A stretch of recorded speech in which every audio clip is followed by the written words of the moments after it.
Well, you know, in Prabhupada's manuscript, as I saw it, it was plural. And then in the Bhagavad Gita, first edition, it wasn't plural. So I saw that with my own eyes. So that was pretty obvious to me. So I can mention that particular change immediately.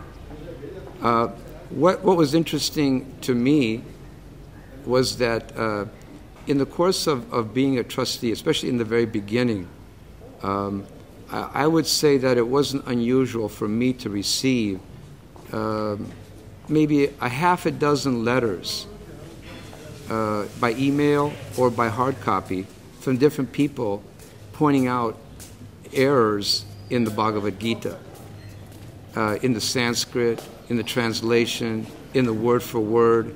So there were so many things of that nature that came to my attention on several occasions. In fact, that went on for several years.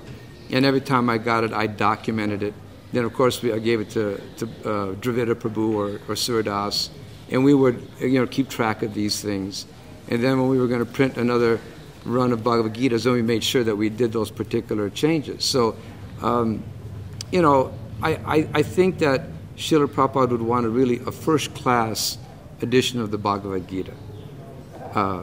I think that one of the arguments is that, that Srila Prabhupada, he wouldn't want anything to be changed. And I don't agree with that, because I think Prabhupada would want a very first-class edition to be out there, not only just for the mass of people, but also for the scholars.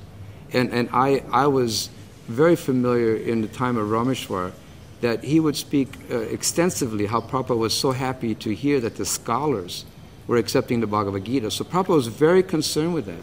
Even in the back matter of the book, Prabhupada was very concerned with what the professors were saying, what their comments were, how they were accepting it.